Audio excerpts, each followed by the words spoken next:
ਵਾਹਿਗੁਰੂ ਜੀ ਕੀ ਫਤਿਹ। ਜਦੋਂ ਅਸੀਂ ਇਹ ਸਿਲਸਿਲਾ ਇੱਕ ਲੜੀ ਸ਼ੁਰੂ ਕੀਤੀ ਸੀ ਜਾਂ ਫੈਸਲਾ ਕੀਤਾ ਕਿ ਸੈਮੀਨਾਰਾਂ ਦੀ ਇੱਕ ਲੜੀ ਸ਼ੁਰੂ ਕੀਤੀ ਜਾਵੇ, ਉਦੋਂ ਸਾਡੇ ਸਾਹਮਣੇ ਜਿਹੜਾ ਵਿਚਾਰ ਸੀ ਉਹ ਇਹ ਸੀ ਕਿ ਜ਼ਮੀਨੀ ਪੱਧਰ 'ਤੇ ਤਾਂ ਸਰਗਰਮੀਆਂ ਚੱਲਦੀਆਂ ਰਹਿਣਗੀਆਂ, ਚੱਲਦੀਆਂ ਰਹੀਆਂ, ਪਰ ਸਰਗਰਮੀਆਂ ਕਿੰਨੀਆਂ ਵੀ ਕਿਉਂ ਨਾ ਚੱਲੀ ਜਾਣ, ਅਸੀਂ ਕਿੰਨੇ ਵੀ ਸੰਘਰਸ਼ ਕਿਉਂ ਨਾ ਲੜ ਲਈਏ, ਜੇ ਸਾਡੀ ਸੋਚ ਪੂਰੀ ਨਿਖਰੀ ਹੋਈ ਨਹੀਂ ਹੋ, ਸਾਡੀ ਦਿਸ਼ਾ ਸਹੀ ਨਹੀਂ ਹੋ, ਸਾਡਾ ਯੁੱਧ ਨੀਤਕ ਨਿਸ਼ਾਨਾ ਕੀ ਹੈ, ਅਸੀਂ ਹਾਸਲ ਕੀ ਕਰਨਾ। ਕਿਉਂਕਿ ਲੜਾਈਆਂ ਛੋਟੀਆਂ ਵੀ ਲੜੀਆਂ ਜਾਂਦੀਆਂ ਅਤੇ ਲੜਾਈਆਂ ਵੱਡੀਆਂ ਵੀ ਲੜੀਆਂ ਜਾਂਦੀਆਂ। ਕਈ ਵਾਰ ਛੋਟੀਆਂ ਲੜਾਈਆਂ ਲੜਦਿਆਂ ਵੱਡੇ ਉਦੇਸ਼ ਅੱਖਾਂ ਤੋਂ ਓਹਲੇ ਹੋ ਜਾਂਦੇ। ਸੋ ਕੌਮ ਹੌਲੀ ਹੌਲੀ ਉਹਨਾਂ ਛੋਟੀਆਂ ਲੜਾਈਆਂ ਦੀ ਆਦੀ ਵੀ ਹੋ ਜਾਂਦੀ ਹੈ ਅਤੇ ਆਪਦਾ ਨਿਸ਼ਾਨਾ ਵੀ ਮਨਾਂ ਦੇ ਵਿੱਚੋਂ ਧੁੰਦਲਾ ਪੈ ਜਾਂਦਾ। ਇਹ ਵਾਪਰਿਆ। ਸੋ ਇਸ ਪ੍ਰਸੰਗ ਦੇ ਵਿੱਚ ਜਿਹੜੀ ਸੰਗਰੂਰ ਲੋਕ ਸਭਾ ਦੀ ਚੋਣ ਹੋਈ ਹੈ, ਇਹ ਤਾਂ ਹੁਣ ਤੱਥ ਆਪਾਂ ਕੋਈ ਨਹੀਂ ਝੁਠਲਾ ਸਕਦਾ ਕਿ ਉਹ ਚੋਣ ਤਾਂ ਭਾਰਤ ਦੇ ਸੰਵਿਧਾਨ ਅਧੀਨ ਹੀ ਹੋਈ ਹੈ, ਅਤੇ ਭਾਰਤ ਦਾ ਸੰਵਿਧਾਨ ਜਿਹੜਾ ਉਹ ਸਾਡੇ ਪਾਤਸ਼ਾਹੀ ਦਾਅਵੇ ਨੂੰ ਕਬੂਲ ਨਹੀਂ ਕਰਦਾ, ਉਹਨੂੰ ਪ੍ਰਵਾਨ ਨਹੀਂ ਕਰਦਾ, ਉਹਨੂੰ ਮਾਨਤਾ ਨਹੀਂ ਦਿੰਦਾ। ਉੱਥੇ ਮਾਨਤਾ ਭਾਰਤੀ ਸੰਵਿਧਾਨ ਦੀ ਹੈ, ਜਿੱਥੇ ਸਹੁੰ ਚੁੱਕਣੀ ਪਊ ਵਫਾਦਾਰੀ ਦੀ, ਉਹ ਉਸ ਸੰਵਿਧਾਨ ਪ੍ਰਤੀ ਹੋ। ਸਾਡਾ ਕੋਈ ਨੁਮਾਇੰਦਾ ਜਾ ਕੇ ਉੱਥੇ ਇਹ ਨਹੀਂ ਕਹਿ ਸਕੂ ਕਿ ਮੇਰੀ ਵਫਾਦਾਰੀ ਮੇਰੇ ਗੁਰੂ ਨਾਲ ਹੈ ਜਾਂ ਅਕਾਲ ਪੁਰਖ ਨਾਲ ਹੈ, ਇਹ ਕਿਸੇ ਕਾਗਜ਼ ਦੇ ਟੁਕੜੇ ਨਾਲ ਨਹੀਂ। ਸੋ ਇੱਕ ਸੱਚ ਤਾਂ ਇਹ ਹੈ। ਫਿਰ ਇੰਨੀ ਖੁਸ਼ੀ, ਇੰਨੀ ਜੈ ਜੈਕਾਰ ਕਰਨ ਦਾ ਕੀ ਮਤਲਬ ਜਿਹੜੀ ਜਿੱਤ ਹੋਈ, ਇਹ ਘੁੰਡੀ ਵੀ ਸਾਨੂੰ ਸਮਝ ਲੈਣੀ ਚਾਹੀਦੀ ਹੈ।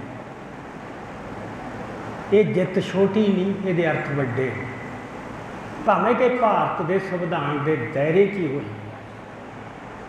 ਸੋ ਇਸ ਬਾਰੇ ਮੇਰਾ ਜੋ ਮੈਨੂੰ ਹੁਕਮ ਹੋਇਆ ਜਦੋਂ ਅਸੀਂ ਵਿਸ਼ਿਆਂ ਦੀ ਵੰਡ ਕੀਤੀ ਆਪਸ ਵਿੱਚ ਹੀ, ਉਹਦਾ ਇਹ ਸੀ ਕਿ ਇਸ ਪੱਖ ਬਾਰੇ ਥੋੜ੍ਹਾ ਸੰਗਤ ਨਾਲ ਵਿਚਾਰ ਸਾਂਝੇ ਕੀਤੇ ਜਾਣ, ਕਿਉਂਕਿ ਗੱਲ ਉਹੀ ਹੈ ਕਿ ਜੇ ਸਾਡੀ ਸੋਚ ਦੇ ਵਿੱਚ ਪੂਰੀ ਸਪਸ਼ਟਤਾ ਨਹੀਂ ਤਾਂ ਸਾਡੇ 'ਚ ਦ੍ਰਿੜਤਾ ਵੀ ਨਹੀਂ। ਕਦੇ ਇੱਧਰ ਨੂੰ ਡੋਲਾਂਗੇ, ਕਦੇ ਉੱਧਰ ਨੂੰ ਡੋਲਾਂਗੇ। ਇਹ ਬਹੁਤ ਜ਼ਰੂਰੀ ਹੈ ਕਿ ਸਾਡੀ ਸੋਚ ਪੂਰੀ ਕਲੀਅਰ ਹੋਵੇ। ਇਸ ਕਰਕੇ ਅਸੀਂ ਇਸ ਮੰਚ ਦਾ ਨਾਮ ਵੀ ਸੋਚ ਰੱਖਿਆ ਵੀ ਸੈਮੀਨਾਰ ਉਸੇ ਬੈਨਰ ਹੇਠ ਹੀ ਅਸੀਂ ਕਰ ਰਹੇ ਹਾਂ। ਬਾਕੀ ਜਥੇਬੰਦੀ ਕੌਣ ਹੈ, ਕੀ ਕਰ ਰਹੀਆਂ, ਉਹ ਸਾਡਾ ਕੋਈ ਸਰੋਕਾਰ ਨਹੀਂ, ਨਾ ਅਸੀਂ ਉਸ ਮਾਮਲੇ ਸਿੱਧਾ ਉਲਝਣਾ ਚਾਹੁੰਦੇ ਹਾਂ।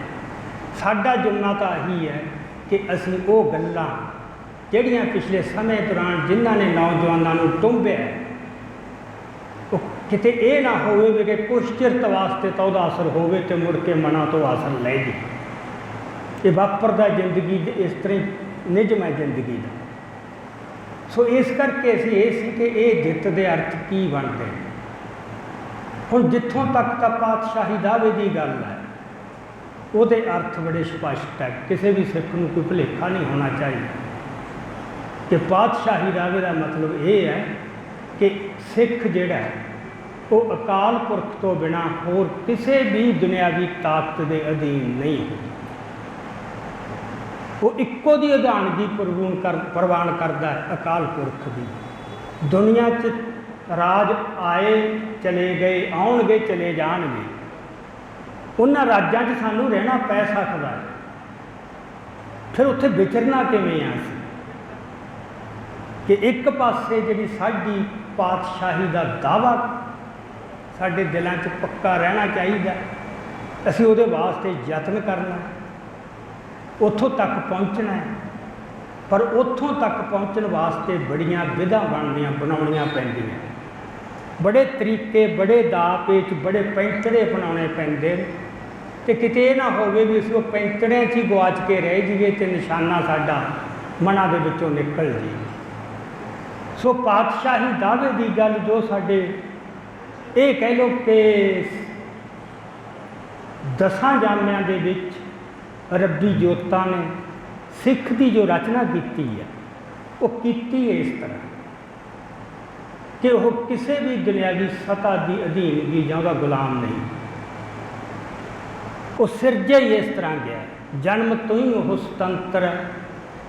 ਉਹਦੀ ਜੇ ਕੋਈ ਵਫਾਦਾਰੀ ਹੈ ਤਾਂ ਉਹ ਅਕਾਲ ਪੁਰਖ ਨਾਲ, ਕਿਸੇ ਦੁਨਿਆਵੀ ਤਾਕਤ ਨਾਲ। ਇਸ ਬਾਰੇ ਸਾਨੂੰ ਕੋਈ ਰੌਲਾ ਨਹੀਂ ਹੋਣਾ ਚਾਹੀਦਾ।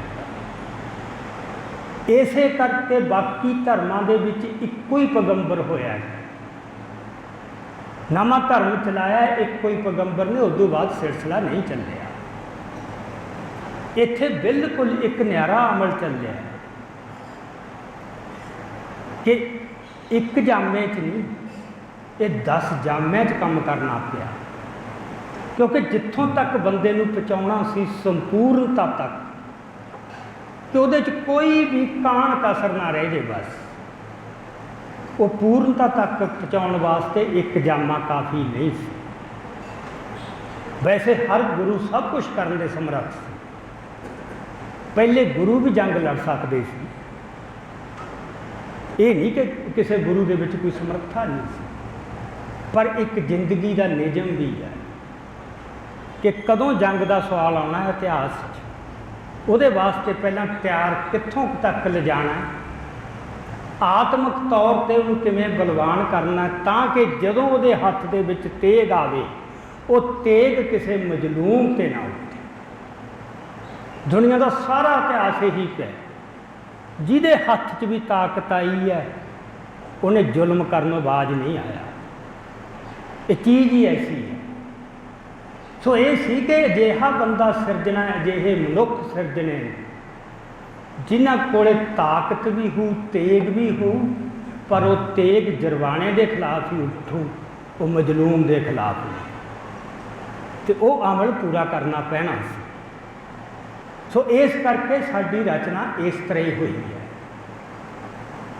ਇਸੇ ਸੇਧ 'ਤੇ ਚੱਲਦਿਆਂ ਗੁਰੂਆਂ ਦੇ ਜਿਸਮਾਨੀ ਤੌਰ 'ਤੇ ਤੁਰ ਜਾਣ ਤੋਂ ਬਾਅਦ ਖਾਲਸਾ ਇਸੇ ਸਪਿਰਟ ਅਤੇ ਜਜ਼ਬੇ ਨਾਲ ਹੀ ਲੜਿਆ। ਇੱਕ ਸਦੀ ਲਹੂ ਡੋਲਣਾ ਪਿਆ ਇਸ ਧਰਤੀ 'ਤੇ। ਉਦੋਂ ਵੀ ਸਮਝੌਤਿਆਂ ਦੀਆਂ ਪੇਸ਼ਕਸ਼ਾਂ ਹੋਈਆਂ, ਪਰ ਉਹਨਾਂ ਨੇ ਕੋਈ ਸਮਝੌਤਾ ਅਜਿਹਾ ਪ੍ਰਵਾਨ ਨਹੀਂ ਕੀਤਾ। ਨਵਾਬੀਆਂ ਦੀਆਂ ਪੇਸ਼ਕਸ਼ਾਂ ਸੀਗੀਆਂ, ਸੂਬੇਦਾਰੀਆਂ ਦੀਆਂ ਪੇਸ਼ਕਸ਼ਾਂ ਵੀ ਸੀ, ਪਰ ਗੱਲ ਇੱਕ ਸੀ ਕਿ ਤੁਸੀਂ ਮੁਗਲ ਦਾ ਤਖਤ ਹੈ ਉਹਦੀ ਅਧੀਨਗੀ ਕਬੂਲ ਕਰਨੀ। ਸੋ ਇੱਕੋ ਵਾਰ ਸਿੱਖਾਂ ਨੇ ਨਵਾਬੀ ਦੀ ਪੇਸ਼ਕਸ਼ ਮਨਜ਼ੂਰ ਕੀਤੀ ਹੈ, ਨਾਲ ਉਦੋਂ ਇਹ ਸ਼ਰਤ ਲਾ ਕੇ ਕਿ ਨਵਾਬ ਕਪੂਰ ਸਿੰਘ ਕਦੇ ਵੀ ਦਰਬਾਰ ਦੇ ਵਿੱਚ ਪੇਸ਼ ਨਹੀਂ ਹੋ। ਕੋਈ ਨਵਾਬ ਇਹੋ ਜਿਹਾ ਨਹੀਂ ਸੀ ਜਿਹੜਾ ਬਾਦਸ਼ਾਹ ਦੇ ਦਰਬਾਰ 'ਚ ਜਾ ਕੇ ਨਤਮਸਤਕ ਨਹੀਂ ਹੁੰਦਾ ਸੀ। ਉੱਥੇ ਜਾ ਕੇ ਉਹ ਆਪਦਾ, ਜਿਹਨੂੰ ਰੈਵਨਿਊ ਕਹਿੰਦੇ ਆ, ਉਹ ਦਿੰਦਾ ਸੀ ਜਾ ਕੇ, ਜੋ ਸਰਮਾਇਆ ਬਣਦਾ ਜਿੰਨਾ ਇਕੱਠਾ ਕਰਕੇ ਉਗਰਾ ਕੇ। ਉੱਥੇ ਇਹ ਸ਼ਰਤ ਸਿੱਖਾਂ ਨੇ ਲਾਈ ਕਿ ਨਵਾਬੀ ਲੈ ਲਾਂਗੇ, ਇਹ ਸ਼ਰਤ 'ਤੇ ਨਾ ਅਸੀਂ ਉੱਥੇ ਜਾਣਾ ਅਤੇ ਨਾ ਤੁਹਾਨੂੰ ਕੁਛ ਦੇਣਾ। ਸੋ ਇਹ ਹੈ ਕਿ ਹੁਣ ਇਹਦੇ ਵਿੱਚੋਂ ਇੱਕ ਸਾਡੇ ਵਾਸਤੇ ਸੇਧ ਬਣਦੀ ਹੈ ਕਿ ਜਦੋਂ ਸਮਝੌਤਾ ਵੀ ਕਰਨਾ ਹੈ ਉਦੋਂ ਕਿਹੜੇ ਧਰਮ ਦੀ ਤੁਸੀਂ ਪਾਲਣਾ ਕਰਨੀ ਹੈ। ਇਹ ਸਾਡੇ ਵਾਸਤੇ ਅੱਗੇ ਲੰਮਾ ਇੱਕ ਉਦਾਹਰਨ ਪੇਸ਼ ਕਰ ਗਏ ਸੀ। ਸਿੱਖ ਇਤਿਹਾਸ ਦਾ ਕੋਈ ਵੀ ਕਾਂਡ ਐਵੇਂ ਨਹੀਂ ਬਿਨਾਂ ਅਰਥ ਤੋਂ। ਹਰ ਕਾਂਡ ਜਿਹੜਾ ਵਾਪਰਿਆ, ਹਰ ਜਿਹੜੀ ਘਟਨਾ ਵਾਪਰੀ ਹੈ, ਉਹਦੇ ਪਿੱਛੇ ਕੋਈ ਡੂੰਘੇ ਅਰਥ ਹੈ। ਉਹ ਡੂੰਘੇ ਅਰਥ ਜਦੋਂ ਨਹੀਂ ਫੜੇ ਜਾਂਦੇ ਤਾਂ ਬੰਦੇ ਫਿਰ ਉਦਾਹਰਨਾਂ ਦਿੰਦੇ ਨੇ ਕਿ 18ਵੀਂ ਸਦੀ ਵਿੱਚ ਤਾਂ ਸਿੰਘਾਂ ਨੇ ਸਮਝੌਤਾ ਕਰ ਲਿਆ ਸੀ, ਜੇ ਰਾਜੀਵ ਗਾਂਧੀ ਨਾਲ ਲੌਂਗੋਵਾਲ ਨੇ ਕਰ ਲਿਆ ਫਿਰ ਕੀ ਹੋ ਗਿਆ। ਸੋ ਉਹ ਮੈਂ ਦੱਸਦਾ ਇੱਥੇ, ਉਹ ਸਮਝੌਤਾ ਕੀ ਸੀ, ਇਹ ਸਮਝੌਤਾ ਕੀ ਸੀ। ਇਹ ਸਾਡੇ ਆਦਤ ਬਹੁਤ ਪੈ ਗਈ ਇਤਿਹਾਸ 'ਚੋਂ ਚੀਜ਼ਾਂ ਲੱਭ ਕੇ ਆਪਦੇ ਮਤਲਬ ਦੀਆਂ ਉਹਨੂੰ ਫਿਰ ਇਸ ਤਰ੍ਹਾਂ ਭੁਗਤਾਉਣਾ। ਉਹ ਸਾਰੀ ਗੱਲ ਦੀ ਆਤਮਾ ਨੂੰ ਨਾ ਸਮਝਣਾ ਅਤੇ ਉਸ ਇੱਕ ਘਟਨਾ ਨੂੰ ਆਪਦੇ ਹਿੱਤਾਂ ਵਾਸਤੇ, ਆਪਦੇ ਗਰਜਾਂ ਵਾਸਤੇ ਵਰਤਣ ਦਾ ਯਤਨ ਕਰਨਾ।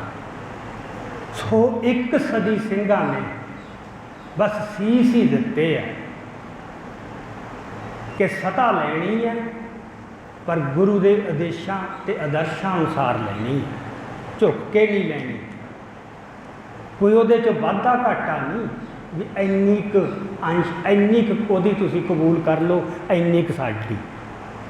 कोई इत्थे जमा तकसीम का हिसाब किताब नहीं सी, पूर्ण बादशाही। सो बहुत जुल्म होए, बड़ियां कुर्बानियां होईयां, अंतिम तौर पर वह राज स्थापित किया ते उस राज की उदाहरण दुनिया के सामने सदा वास्ते कायम करती। जे वो राज साडे कोले ना आया हुंदा, सानू साडा दावा जिहड़ा पातशाही दा राज का दावा वो करना बड़ा औखा सी। हुण साडे सामने एक उदाहरण पेश होगी राज, ते वो भी किहो जिहा जिन्हों अज तक दुनिया मनन लग गई है। पहले तो असीं कहंदे सी। सो मैं बहुता विस्तार च नहीं जाता, मैं ये कहना कि वो जिहड़ा राज लिया सी वो गुरु के आदर्शों अनुसार ही लिया सी ते गुरु के आदर्शों की पालना हुई। अज कल खास करके कामरेड बिरती वाले बंदे, कुछ मिशनरी बिरती वाले बंदे, कुछ आधुनिक जिहड़े विचार विद्वान हैं उन्होंने के विचारों हेठ आके महाराजा रणजीत सिंह के उत्ते बहुत आलोचना टीका टिप्पणी करते, उहदे आचरण के कुछ गल्लां नूं लैके। मैं कहना महाराज रणजीत सिंह च खामियां हो सकदियां, भुलन अंदर सब को भुल गुरु करतार, इसका कहना ही है। वो गुरु नहीं सी, वो साडा राजा सी। नेचरली वो कुछ ना कुछ तो कमजोरियां होणगियां, नहीं तो उन्हें गुरु बन जाना सी। उहदा तो इतिहास च रुतबा बहुत ही वड्डा बन जाना सी। पर यह एक चीज़ होंदी है जदों तुसीं किसी दीयां खामियां की गल भी करनी है, एक सही प्रपोर्शन सही अनुपात रखना पैंदा है कि उहदे गुण किहो जे सी ते उहदे औगण किहो जे सी, ते कुल मिला के उहदा मुलांकन की बनता है। ये बंदियां ने जदों एक धार लैंदे भी मैं इसकी विरोधता करनी है, फिर वो छोटे छोटे औगणा जां गल्लां नूं चुक के ਉਹਦੇ ਨਾਲ ਉਹਨੂੰ ਘਟਾਉਣ ਦੀ ਕੋਸ਼ਿਸ਼ ਕਰਦੇ ਨੇ। ਦੀਪ ਸਿੱਧੂ ਨਾਲ ਵੀ ਵਾਪਰਿਆ, ਇਹ ਸਿੱਧੂ ਮੂਸੇਵਾਲੇ ਨਾਲ ਵੀ ਵਾਪਰਿਆ, ਇਹ ਤੁਹਾਡੇ ਸਾਰਿਆਂ ਨਾਲ ਵਾਪਰਨਾ। ਜਿਹੜਾ ਵੀ ਬੰਦੇ ਦਾ ਕੋਈ ਲੱਗੂਗਾ ਕਿ ਕੱਦ ਕੱਢ ਰਿਹਾ ਨਾ, ਉਹ ਕੱਦ ਨਹੀਂ ਜਰੇ ਜਾਣਾ। ਸੋ ਇੱਥੇ ਗੁਰ ਇੱਕੋ ਹੀ ਹੈ, ਔਗਣ ਕਿੱਡੇ ਵੱਡੇ ਸੀਗੇ ਤੇ ਗੁਣ ਕਿੱਡਾ ਵੱਡਾ ਸੀ। ਸੋ ਮਹਾਰਾਜਾ ਰਣਜੀਤ ਸਿੰਘ ਦੀ ਵਿਰਾਸਤ ਨੂੰ जे असी इस तरह गवा लांगे भी की सी वो, फिर साढ़े कोल कुछ नहीं रहना। सो 1849 तक सिख ने किसी दुनियावी ताकत की गुलामी या अधीन की प्रवान नहीं की, वो आज़ाद विचरिया, एक भी मौका नहीं आया उसका। सिख मुगल हुकूमत दियां नौकरियां भी करते रहे, पर वो ना गुरु तो बेमुख होए ना कौम तो बेमुख होए, किते कौम ना गदारी नहीं की। ये उस सारे इतिहास की एक खूबसूरती है, खूबी है, तो उस खूबी के पिछे 10 पातशाहियों की कमाई खड़ी है। होर किते दुनिया च इस तरह नहीं हो भी 1.5 सदी कौम क्यों कोई गदार ही जन्म ना लवे। ये तो परमात्मा ने बिरतियां दोनों पाइया हुई बंदे, त्याग भी है तो सिरे का लालच भी है, बड़त्तन भी है, सिरे की कमीनगी भी बंदे दे विच पई है। सो अणखी योधा भी है तो बेगैरता गदार भी है।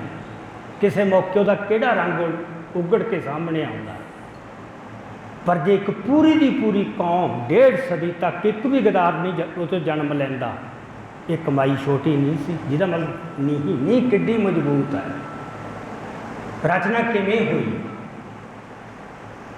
1849 च राज खत्म होया, उस तो बाद एक सिलसिला चलिया। उदों तक सिख जां राज करता सी जां राज लई लड़ रहा हुंदा। ਆ दो गल्लां सी, तीजी कोई हुंदी नहीं सी।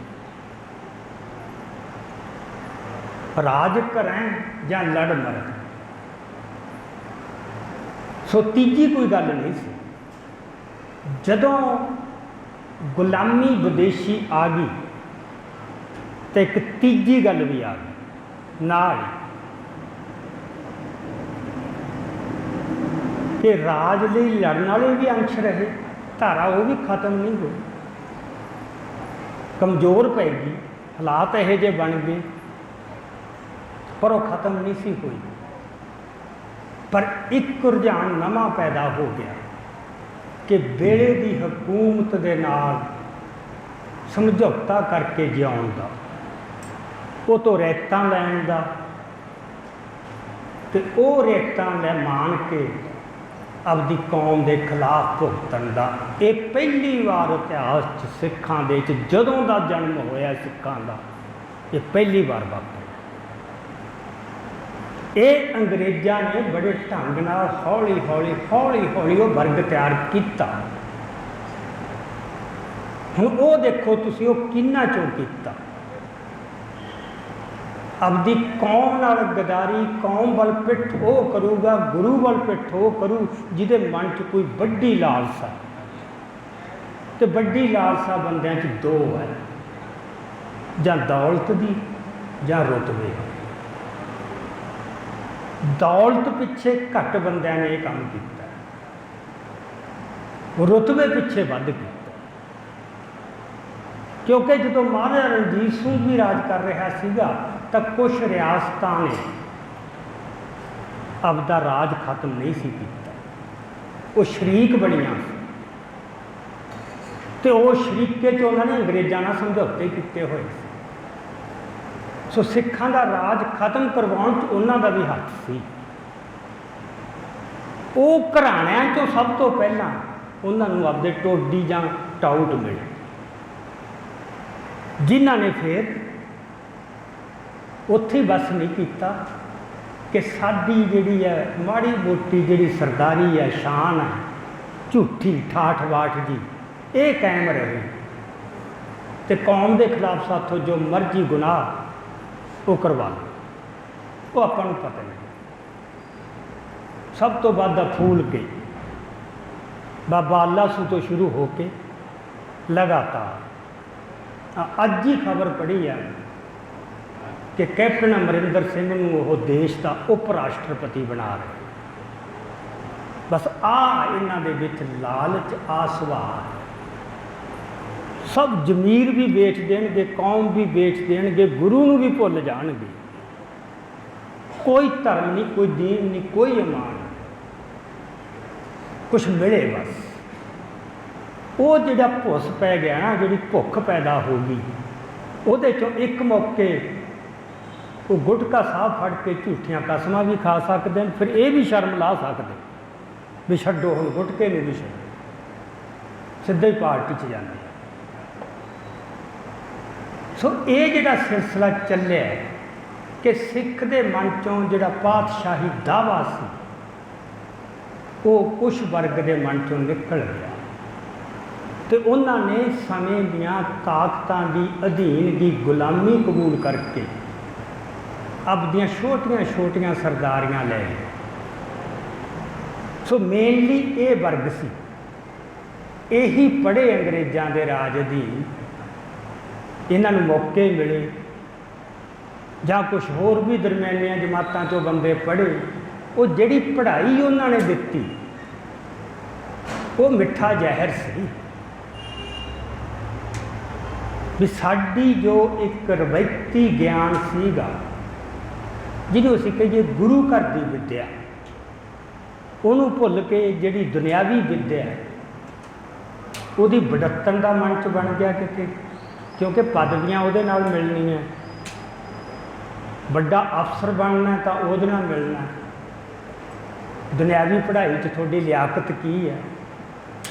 सो उस पढ़ाई ने भी असर किया, तो फिर उहदे विचों भी जिहड़े साडे पढ़े लिखे विद्वान वो भी कौम नाल गदारी करके अखीर नूं उस हुकूमत के पक्ष च जाके खड़े होंदे रहे समय समय। पर ਜਿਹੜਾ ਦੂਜੀ ਧਾਰਾ ਸੀਗੀ ਉਹ ਖਤਮ ਨਹੀਂ ਸੀ ਹੋਈ ਕਦੇ ਵੀ। ਇਹੋ ਜਿਹੇ ਦੌਰ ਆਏ ਜਦੋਂ ਬਹੁਤ ਕਮਜ਼ੋਰ ਪੈ ਗਈ ਚੱਲ। ਸੋ ਮੈਂ ਇੱਥੇ ਵਿਸਥਾਰ 'ਚ ਨਹੀਂ ਜਾਂਦੇ ਆਪਾਂ, ਹੈ ਤਾਂ ਇਹ ਬੜਾ ਲੰਬਾ ਸਿਲਸਿਲਾ ਚੱਲਿਆ। ਆਪਾਂ ਇਹ ਕਹਿ ਲਓ ਕਿ ਇਹ 1947 ਤੱਕ ਚੱਲਿਆ। ਇਸ ਕਰਕੇ 1947 'ਚ ਜੋ ਇੱਕ ਮੌਕਾ ਮਿਲ ਗਿਆ ਸੀ, ਜਦੋਂ ਇੱਕ ਤਾਕਤ ਜਿਹੜੀ ਆਪਦਾ ਰਾਜ ਛੱਡ ਕੇ ਜਾ ਰਹੀ ਹੈ, ਇੱਕ ਖਲਾਅ ਪੈਦਾ ਹੁੰਦਾ ਕਿ ਇਹਦਾ ਹੁਣ ਲਾਹਾ ਲਿਆ ਜਾ ਸਕਦਾ। ਪਰ ਉਦੋਂ ਪਹਿਲਾਂ ਮਨ ਇੰਨੇ ਕਮਜ਼ੋਰ ਕਰ ਗਏ ਸੀ ਉਹ ਸਾਡੇ ਬੰਦਿਆਂ ਦੇ, ਸਾਡੇ ਰਾਜਸੀ ਆਗੂਆਂ ਦੇ, ਸਾਡੇ ਵਿਦਵਾਨਾਂ ਦੇ, ਕਿ ਉਹ ਮੌਕੇ ਦੀ ਵਰਤੋਂ ਨਾ ਕਰ ਸਕੇ। ਹਾਲਾਂਕਿ ਮੁਸਲਮਾਨ ਆਗੂ ਜਨਾਬਰੀ ਕਹਿੰਦੇ ਰਹੇ, ਤਰਸ ਪਛਤਾਓਗੇ, ਤੁਸੀਂ ਇਹਨਾਂ ਨੂੰ ਗੁਲਾਮ ਹੀ ਦੇਖਿਆ, ਤੁਸੀਂ ਇਹਨਾਂ ਨੂੰ ਹਾਕਮ ਨਹੀਂ ਦੇਖਿਆ। ਪਰ ਕਿੰਨਾ ਤੀਜੇ ਕਿ ਉਹਨਾਂ ਨੇ ਕਹਿਤਾ ਜਦੋਂ ਦੇਸ਼ ਆਜ਼ਾਦ ਹੋ ਗਿਆ ਸਿੱਖ ਵੀ ਨਾਲ ਹੀ ਆਜ਼ਾਦ ਆ, ਗੱਲ ਹੀ ਕੁਛ ਨਹੀਂ। ਮਤਲਬ ਗਾਂਧੀ ਨੇ ਨਨਕਾਣਾ ਸਾਹਿਬ ਦੇ ਸਾਕੇ ਤੋਂ ਬਾਅਦ, ਚਾਬੀਆਂ ਦੇ ਮੋਰਚੇ ਤੋਂ ਬਾਅਦ, ਜਦੋਂ ਸਿੱਖ ਖੁਸ਼ੀਆਂ ਮਨਾ ਰਹੇ ਆਪਦੀ ਪ੍ਰਾਪਤੀ ਦੇ ਉੱਤੇ ਕਿ ਸਾਡੀ ਜਿੱਤ ਹੋ ਗਈ ਵੱਡੀ, ਅਸੀਂ ਗੁਰੂ ਦੇ ਜਿਹੜੇ ਗੁਰਦੁਆਰਾ ਸਾਹਿਬ ਨੂੰ, ਗੁਰੂ ਦੇ ਘਰ ਨੂੰ ਉਹ ਆਜ਼ਾਦ ਕਰਵਾ ਲਏ, ਤਾਂ ਗਾਂਧੀ ਆ ਕੇ ਪਤਾ ਕੀ ਕਹਿੰਦਾ? ਕਹਿੰਦਾ ਅਜੇ ਵੱਡਾ ਗੁਰਦੁਆਰਾ ਆਜ਼ਾਦ ਕਰਾਉਣਾ ਬਾਕੀ ਹੈ। ਤੇ ਉਹ ਵੱਡਾ ਗੁਰਦੁਆਰਾ ਕੀ ਹੈ? ਦੇਸ਼। ਗੁਰਦੁਆਰਾ ਛੋਟਾ ਹੋ ਗਿਆ, ਦੇਸ਼ ਵੱਡਾ ਹੋ ਗਿਆ। ਲੈ ਪਤਾ ਹੀ ਨਹੀਂ ਲੱਗਿਆ ਗੱਲ ਕਿੱਡੀ ਹੈ। ਤੁਸੀਂ ਅੱਜ ਸੋਚ ਕੇ ਦੇਖੋ, ਸਾਡੇ ਗੁਰਦੁਆਰੇ ਨਾਲੋਂ ਧਰਤੀ ਦਾ ਕੋਈ ਟੁਕੜਾ ਵੱਡਾ ਹੋ ਸਕਦਾ? ਉਹ ਗੁਰਦੁਆਰਾ ਕੋਈ ਇੱਕ ਸਧਾਰਨ ਇਮਾਰਤ ਥੋੜਾ, ਕੋਈ ਉੱਥੇ ਗੁਰੂ ਪ੍ਰਕਾਸ਼ ਹੈ। ਉੱਥੇ ਕਿਹੜੀ ਕੋਈ ਦੁਨਿਆਵੀ ਤਾਕਤ ਉਹ ਤੋਂ ਵੱਡੀ ਹੋ ਸਕਦੀ ਹੈ? ਪਰ ਕੌਮ ਨੂੰ ਨਹੀਂ ਪਤਾ ਲੱਗਿਆ। ਜਿਹੜੀ ਮੈਂ ਕਿਤਾਬ ਲਿਖੀ ਨਾ, ਕਿਸ ਵਿਧ ਰੁਲੀ ਪਾਤਸ਼ਾਹੀ, ਉਦੋਂ ਬੰਦਿਆਂ ਨੂੰ ਬੜਾ ਇਤਰਾਜ਼ ਲੱਗਿਆ ਕਿ ਇਹ ਤਾਂ ਬੜੀ ਨਿਰਾਸ਼ਾ ਵਾਲੀ ਗੱਲ ਹੈ। ਮੈਂ ਉਦੋਂ ਵੀ ਕਿਹਾ ਸੀ ਨਿਰਾਸ਼ਾ ਵਾਲੀ ਨਹੀਂ, ਸਿੱਖਣ ਵਾਲੀ ਗੱਲ ਹੈ। ਆਹ ਰੁਲੀ ਗਈ ਨਾ ਜਦੋਂ ਤੁਸੀਂ ਦੇਸ਼ ਨੂੰ ਵੱਡਾ ਗੁਰਦੁਆਰਾ ਕਹਿਤਾ ਤੇ ਆਪਦੇ ਗੁਰਦੁਆਰਿਆਂ ਨੂੰ ਛੋਟੇ ਕਹਿਤਾ। ਜਦੋਂ ਦਰਜਾਬੰਦੀ ਐਂ ਹੋਊਗੀ, ਫਿਰ ਕਿਹੜਾ ਬੰਦਾ ਜਿਹੜਾ ਕਹੂ ਮੈਂ ਛੋਟੀ ਚੀਜ਼ ਵਾਸਤੇ ਲੜਨਾ, ਮੈਂ ਤਾਂ ਵੱਡੀ ਵਾਸਤੇ ਲੜਨਾ। ਉਹ ਇੱਕ ਹੱਥ ਨਾਲ, ਖੱਬੇ ਨਾਲ ਉਹਨਾਂ ਨੇ ਇਹ ਇੱਕ ਚੱਕ ਕੇ ਦੂਜਾ ਉੱਪਰ ਲਿਆ ਕੇ ਰੱਖਤਾ ਤੇ ਸਿੱਖਾਂ ਨੂੰ ਨਹੀਂ ਪਤਾ ਲੱਗਿਆ। ਸੋ ਜਿੱਥੇ ਪਾਤਸ਼ਾਹੀ ਦਾਵਾ ਕਿਵੇਂ ਰੁਲਿਆ, ਸਾਡੀ ਜਿਹੜੀ ਕਿਸ ਬਿਧ ਰੁਲੀ ਪਾਤਸ਼ਾਹੀ, ਉਹ ਇਸ ਤਰ੍ਹਾਂ ਰੁਲੀ। ਸਾਡੀਆਂ ਤਰਜੀਹਾਂ ਹੀ ਬਦਲ ਗਈਆਂ। ਬਸ ਫਿਰ ਉਹਨਾਂ ਨੂੰ ਕੀ ਔਖਾ ਸੀ? ਦੇਸ਼ ਆਜ਼ਾਦ ਹੋ ਗਿਆ, ਉਹਨਾਂ ਨੇ ਕਹਿਤਾ ਬਸ ਠੀਕ ਹੈ, ਹੁਣ ਦੇਸ਼ ਆਜ਼ਾਦ ਹੋ ਗਿਆ, ਦੇਸ਼ ਦੇ ਨਾਲ ਤੁਸੀਂ ਵੀ ਆਜ਼ਾਦ ਹੋ ਗਏ, ਤੁਸੀਂ ਦੇਸ਼ ਤੋਂ ਪਾਸੇ ਥੋੜ੍ਹਾ। ਪਰ ਕੁਛ ਆਵਾਜ਼ਾਂ ਉੱਠੀਆਂ ਸੀ। ਸਰਦਾਰ ਸੁਰਮੁਖ ਸਿੰਘ ਝਬਾਲ ਨੇ ਸ਼ਰੇਆਮ ਇਹ ਗੱਲ ਉਦੋਂ ਕਹੀ ਸੀ, ਲਿਖੀ ਹੋਈ ਪਈ ਹੈ ਅਖਬਾਰ ਦੇ ਵਿੱਚ ਉਹਦੀ, ਉਸ ਮੌਕੇ ਦੀ 1927 ਦੀ, ਜਦੋਂ ਗੁਰਦੁਆਰਾ ਐਕਟ ਬਣਿਆ, ਜਦੋਂ ਸ਼੍ਰੋਮਣੀ ਗੁਰਦੁਆਰਾ ਪ੍ਰਬੰਧਕ ਕਮੇਟੀ ਬਣੀ। ਉਹ ਕਹਿੰਦਾ ਜਦੋਂ ਇੱਥੇ ਨਿਯਮ ਇਹ ਹੋ ਗਿਆ ਕਿ ਸਿਰਾਂ ਦੀ ਗਿਣਤੀ ਨਾਲ ਫੈਸਲੇ ਹੋਣੇ ਆ, ਵੋਟਾਂ ਕਿਹਦੀਆਂ ਵੱਧ, ਤੇ ਅਸੀਂ ਦੇਸ਼ 'ਚ 2% ਰਹਿ ਜਾਣਾ, ਤੇ ਸਾਡੀ ਕਿੰਨੀ ਇੱਕ ਬੁੱਕਤ ਰਹਿ ਜੂਗੀ ਜਦੋਂ ਫੈਸਲੇ ਸਿਰਾਂ ਦੀ ਗਿਣਤੀ ਨਾਲ ਹੋਣੇ, ਤੇ 2% ਦੀ ਉਹ ਕਿੰਨੀ ਕੁ ਗੱਲ ਸੁਣ ਲੈਣਗੇ। ਪ੍ਰੋਫੈਸਰ ਪੂਰਨ ਸਿੰਘ ਨੇ ਵੀ ਕਿਹਾ, ਉਹਨੇ ਚਿੱਠੀ ਲਿਖੀ ਅੰਗਰੇਜ਼ਾਂ ਨੂੰ ਕਿ ਖੱਚਰ ਤੇ ਅਰਬੀ ਘੋੜਾ ਤੁਸੀਂ ਤਾਂ ਇੱਕੋ ਬਰਾਬਰ ਰੱਖ ਕੇ, ਸਾਰੇ ਇੱਕ ਵੋਟ ਹੈ ਜੀ ਬਸ। ਪ੍ਰੋਫੈਸਰ ਪੂਰਨ ਸਿੰਘ ਨੇ ਕਿਹਾ ਸੀ ਕਿ ਜਿਹੜਿਆਂ ਬੰਦੇ ਰੂਹਾਨੀ ਤੌਰ 'ਤੇ ਜਾਗਰਤ ਨਹੀਂ, ਉਹ ਤਾਂ ਭੇਡਾਂ, ਉਹਨਾਂ ਨੂੰ ਵੋਟ ਦਾ ਅਧਿਕਾਰ ਦੇ ਕੇ ਕੀ ਕਰ ਲਓਗੇ? ਪਰ ਕਿੰਨੀ ਵੱਡੀ ਖਾਮੀ ਉਸ ਸਿਸਟਮ ਦੀ, ਤੇ ਉਹਨੇ ਉਂਗਲ ਰੱਖਤੀ ਸੀ। ਚਲੋ ਅਸੀਂ ਉਹਦੇ 'ਚ ਪੈ ਗਏ, ਚੱਲੀ ਗਿਆ ਤੇ ਚੱਲੀ ਗਿਆ। ਤੇ ਤੇ ਉਹਨੇ ਸਾਡੀ ਸੋਚ ਨੂੰ ਵੀ ਕਰਪਟ ਕੀਤਾ। ਜਦੋਂ ਸੋਚ ਕਰਪਟ ਹੋਊ ਤਾਂ ਕਿਰਦਾਰ ਵੀ ਡਿੱਗਣਗੇ, ਕਿਰਦਾਰ ਨਹੀਂ ਫਿਰ ਰਹਿ ਸਕਦਾ। ਸੋ ਫਿਰ ਜਿਹੜਾ ਸੰਘਰਸ਼ ਹੈ ਉੱਥੇ ਪਾਤਸ਼ਾਹੀ ਦਾ ਭੁੱਲ ਉਹ ਹੈ ਕਿ ਇਸੇ ਸੰਵਿਧਾਨ ਦੇ ਅਧੀਨ ਇਸੇ ਭਾਰਤ ਦੇਸ਼ ਦੇ ਅੰਦਰ ਇੱਕ ਸੂਬੇ 'ਚ ਸਾਨੂੰ ਕਿਸ ਤਰ੍ਹਾਂ ਰਾਜ ਕਰਨ ਦਾ ਮੌਕਾ ਮਿਲਿਆ। ਹਾਲਾਂਕਿ ਉਹੀ ਸੰਵਿਧਾਨ ਰਾਜਾਂ ਨੂੰ ਅਧਿਕਾਰ ਦਿੰਦਾ ਹੀ ਨਹੀਂ ਸੀ।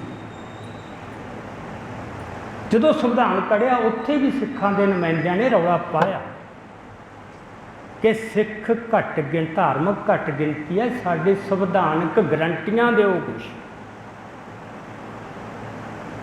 ਉਹ ਕਹਿੰਦੇ ਵੀ ਇੱਥੇ ਕੋਈ ਹੁਣ ਗਰੰਟੀ ਨਹੀਂ, ਹੁਣ ਦੇਸ਼ ਆਜ਼ਾਦ ਆ, ਪੁਰਾਣੀਆਂ ਗੱਲਾਂ ਭੁੱਲ ਜਾਓ। ਪਟੇਲ ਨੇ ਇਹ ਕਿਹਾ ਸੀ ਅਸੀਂ ਆਪਦੇ ਸੰਵਿਧਾਨ ਨੂੰ ਬਦਸ਼ਕਲ ਨਹੀਂ ਕਰਨਾ ਚਾਹੁੰਦੇ, ਤੁਹਾਨੂੰ ਗਰੰਟੀਆਂ ਦੇ ਕੇ। ਕਿੱਡੇ ਸਪਸ਼ਟ ਸੀਗੇ, ਜਿਹਦੇ ਕਰਕੇ ਸਿੱਖਾਂ ਦੇ ਨੁਮਾਇੰਦਿਆਂ ਨੇ ਦਸਤਖਤ ਨਹੀਂ ਕੀਤੇ ਕਿ ਸਿੱਖਾਂ ਨੂੰ ਇਹ ਸੰਵਿਧਾਨ ਮਨਜ਼ੂਰ ਨਹੀਂ। ਉਸ ਮੌਕੇ ਦਸਤਖਤ ਨਹੀਂ ਕੀਤੇ। 2 ਸਾਲਾਂ ਬਾਅਦ ਬਿਲਕੁਲ ਭੁੱਲ ਗਏ ਉਹੀ ਬੰਦੇ, ਉਸੇ ਸੰਵਿਧਾਨ ਨੂੰ ਮੰਨ ਕੇ ਤੁਰ ਪਏ ਨਾਲ।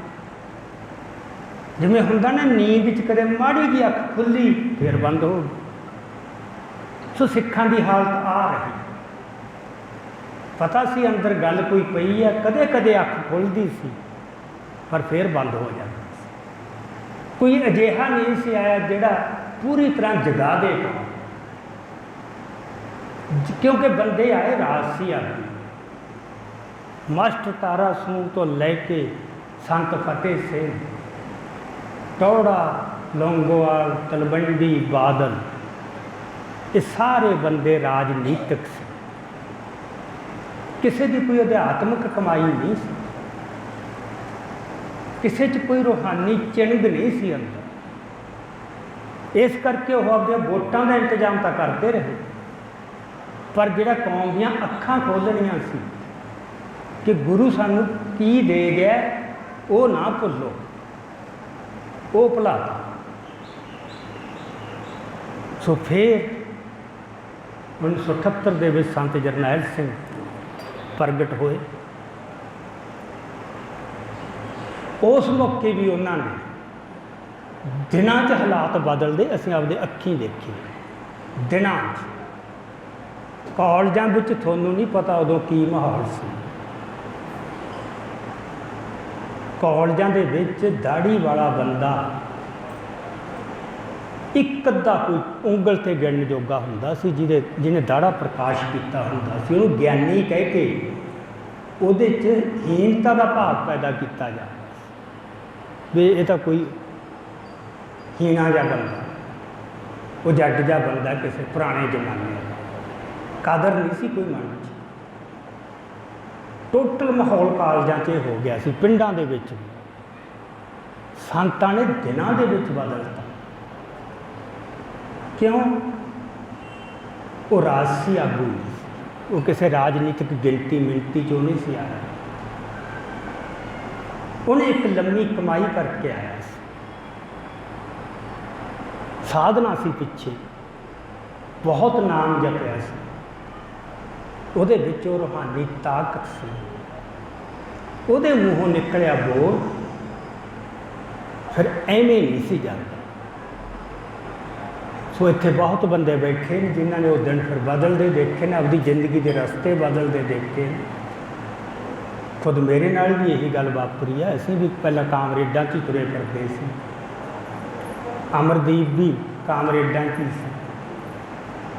ਸੋ ਬੰਦੇ ਬਦਲੇ, ਰਸਤੇ ਬਦਲੇ। ਇਹ ਕਿਸੇ ਬਾਦਲ ਤੋਂ ਨਹੀਂ ਸੀ ਹੋਣਾ, ਕਿਸੇ ਟੌੜੇ ਤੋਂ ਨਹੀਂ ਸੀ ਹੋਣਾ, ਇਹ ਕੋਈ ਰੂਹਾਨੀ ਹਸਤੀ ਕਰ ਸਕਦੀ। ਸੋ ਉਹਨਾਂ ਨੇ ਫਿਰ ਆ ਕੇ ਇਹ ਕੌਮ ਦੇ ਵਿੱਚ ਜਿਹੜਾ ਭੁੱਲ ਗਏ ਸੀਗੇ ਆਪਦਾ ਪਾਤਸ਼ਾਹੀ ਦਾ ਦਾਅਵਾ ਤੇ ਗੁਲਾਮੀ ਕਬੂਲ ਕਰਨ ਦੇ ਆਦੀ ਹੋ ਚੁੱਕੇ ਸੀ, ਉਹ ਫੇਰ ਜਗਾਤਾ ਗਿਆ। ਹੁਣ ਇੱਥੇ ਬੰਦੇ ਐਵੇਂ ਖਾਮ-ਖਾ ਜਿਹੜੇ ਅੱਜ ਕੱਲ੍ਹ ਨਾ ਵਾਲ ਦੀ ਖੱਲ ਲਾਉਣ ਦੇ ਨਾ ਬੜਾ ਰਿਵਾਜ ਹੈ ਵੀ ਉਹਨਾਂ ਨੇ ਕਿਤੇ ਖਾਲਿਸਤਾਨ ਮੰਗਿਆ ਨਹੀਂ ਮੰਗਿਆ। ਬੰਦਾ ਖਾਲਿਸਤਾਨ ਦੇ ਨਾਅਰੇ ਮਾਰ ਕੇ ਵੀ ਭਾਰਤੀ ਰਾਜ ਅਧੀਨ ਰਹਿਣ ਦਾ ਸੰਦ ਤਿਆਰ ਕਰ ਸਕਦਾ। ਇਹ ਅਸੀਂ ਦੇਖਿਆ। ਬਿਨਾਂ ਖਾਲਿਸਤਾਨ ਦਾ ਨਾਂ ਲਏ ਸੰਤ ਕੌਮ ਨੂੰ ਐਂ ਕਿਵੇਂ ਉਂਗਲ ਫੜ ਕੇ ਲਗਾਏ ਹੁੰਦੇ ਆ, ਐਂ ਦਰਵਾਜ਼ੇ 'ਤੇ ਲਿਜਾ ਖੜਾਇਆ। ਉਹੀ ਆਨੰਦਪੁਰ ਦਾ ਮਤਾ ਜੀ ਤੇ ਧਰਮ ਯੁੱਧ ਮੋਰਚਾ ਹੈ, ਉਹਦੀ ਵਿਆਖਿਆ ਇੱਕ ਪਾਸੇ ਅਕਾਲੀ ਆਗੂ ਕਰ ਰਹੇ ਨੇ, ਇੱਕ ਪਾਸੇ ਸੰਤ ਕਰ ਰਹੇ ਨੇ। ਉਹੀ ਮਤਾ ਤੁਹਾਨੂੰ ਖਾਲਿਸਤਾਨ ਤੱਕ ਲਿਜਾ ਰਿਹਾ ਅਤੇ ਉਹੀ ਮਤਾ ਅਕਾਲੀ ਆਗੂਆਂ ਮੁਤਾਬਕ ਉੱਥੇ ਤੁਹਾਨੂੰ ਗੁਲਾਮੀ ਵੱਲ ਨੂੰ ਲਿਜਾ ਰਿਹਾ। ਗੱਲ ਮਤਿਆਂ ਦੀ ਨਹੀਂ ਹੁੰਦੀ। ਇਹ ਬੋਲਾਂ 'ਚ ਵੀ ਬਹੁਤ ਵੱਡੇ ਓਹਲੇ ਹੋ ਸਕਦੇ ਨੇ, ਇਹ ਵੀ ਸਿੱਖਣਾ ਪਊ ਸਾਨੂੰ। ਇਹ ਨਾਅਰਿਆਂ ਪਿੱਛੇ ਲੱਗ ਕੇ ਜਿਹੜਾ ਅਸੀਂ ਕਈ ਵਾਰ ਸੌਖਾ ਰਾਹ ਭਾਲਦੇ ਹਾਂ ਨਾ ਵੀ ਯਾਰ ਬਿਨਾਂ ਖੂਨ ਡੋਲੇ ਗੱਲ ਹੀ ਕੁਛ ਨਹੀਂ। ਅੱਜ ਤਾਂ ਵੋਟ ਦੀ ਤਾਕਤ ਇੰਨੀ ਬਣ ਗਈ, ਅੱਜ ਦਾ ਯੁੱਗ ਫਲਾਨਾ, ਕੋਈ ਯੁੱਗ ਜਗ ਨਹੀਂ। ਇਸ ਦੀ ਵੀ ਸੱਚ ਹੈ, ਜਿਹਨੇ ਵੀ ਰਾਜ ਕਾਇਮ ਕੀਤਾ ਜਾਂ ਕਾਇਮ ਰੱਖਿਆ ਉਹ ਤਾਕਤ ਦੇ ਜ਼ੋਰ ਨਾਲ ਹੀ ਰੱਖਿਆ। ਜੇ ਇਹ ਗੱਲ ਆਪਦੀਆਂ ਉਹ ਫੌਜਾਂ ਨੂੰ ਭੰਗ ਕਰ ਦੇਣ, ਪੁਲਿਸ ਦੀਆਂ ਧਾਰਾਂ ਕਿਉਂ ਸਿਰਜੀ ਜਾ ਰਹੇ, ਵਧਾ ਰਹੇ ਸਭ। ਉਹਨਾਂ ਨੂੰ ਪਤਾ ਹੈ ਕਿ ਰਾਜ ਤਾਕਤ ਨਾਲ ਹੀ ਕਾਇਮ ਰਹਿ ਸਕਦਾ। ਅਤੇ ਸਾਡੇ ਮਨਾਂ 'ਚ ਇਹ ਗੰਧਾਲ ਪਾਤਾ ਵੀ ਅੱਜ ਤਾਂ ਲੋੜ ਹੀ ਨਹੀਂ ਤਾਕਤ ਦੀ। ਸੋ ਇਹਦਾ ਮਤਲਬ ਇਹ ਨਹੀਂ ਤੁਸੀਂ ਹਰ ਵੇਲੇ ਫਿਰ ਹਥਿਆਰ ਚੁੱਕ ਲਓ। ਇਹ ਨਹੀਂ ਗੱਲਾਂ ਸੀ ਨਾ, ਕਈ ਚੀਜ਼ਾਂ ਦੇ ਸਿੱਧੇ ਜੇ ਉੱਤਰ ਜਿਹੜੇ ਵੀ ਜਾਂ ਆਹ ਜਾਂ ਉਹ। ਰਾਜਨੀਤੀ ਇੰਨੀ ਸਿੱਧੀ ਨਹੀਂ, ਇਹ ਕਲਾ ਹੈ ਵਾਹਵਾ ਡੂੰਘੀ। ਸੰਤਾਂ ਨੇ ਇਹ ਦਿਖਾਈ ਕਦੋਂ ਕਿਹੜਾ ਨਾਅਰਾ ਦੇਣਾ, ਕਿਹੜਾ ਨਹੀਂ ਦੇਣਾ। ਦੁਸ਼ਮਣ ਜੋ ਕਹਾਉਣਾ ਚਾਹੁੰਦਾ ਹੈ ਉਹ ਨਹੀਂ ਕਹਿ ਰਹੇ, ਪਰ ਬਿਨਾਂ ਕਹੇ ਕੌਮ ਨੂੰ ਉੱਥੋਂ ਤੱਕ ਲਿਜਾ ਰਹੇ। ਇਹ ਛੋਟੀ ਗੱਲ ਹੈ। ਇਹ ਰੂਹਾਨੀ ਤਾਕਤ ਤੋਂ ਬਿਨਾਂ ਇਹੋ ਜਿਹਾ ਤੁਹਾਨੂੰ ਨਹੀਂ ਹੋ ਸਕਦਾ। ਤੁਹਾਡੇ ਕੋਲ ਇਹ ਗੱਲ ਆ ਗਈ, ਮੈਂ ਦੁਸ਼ਮਣ ਦੀ ਕਿਸੇ ਚਾਲ 'ਚ ਨਹੀਂ ਫਸਦਾ। ਚਲੋ ਸੰਤਾਂ ਨੇ ਫਿਰ ਮੁੜ ਕੇ ਫੇਰ ਜਗਾਤੀ ਗੱਲ, ਉਸੇ 'ਤੇ ਖੜ੍ਹ ਕੇ ਸ਼ਹਾਦਤ ਦਿੱਤੀ। ਦਰਬਾਰ ਸਾਹਿਬ 'ਤੇ ਹਮਲਾ ਹੋਇਆ। ਉਸ ਤੋਂ ਬਾਅਦ ਫਿਰ ਜੋ ਲਹਿਰ ਚੱਲੀ, ਜਿਹੜੀ ਤਕਰੀਬਨ 10 ਸਾਲ ਚੱਲਦੀ ਰਹੀ, ਉਸ ਲਹਿਰ 'ਚ ਕਿਤੇ ਕੋਈ ਦੁਬਿਧਾ ਨਹੀਂ ਸੀ ਵੀ ਅਸੀਂ ਕਾਹਦੇ ਵਾਸਤੇ ਲੜ ਰਹੇ।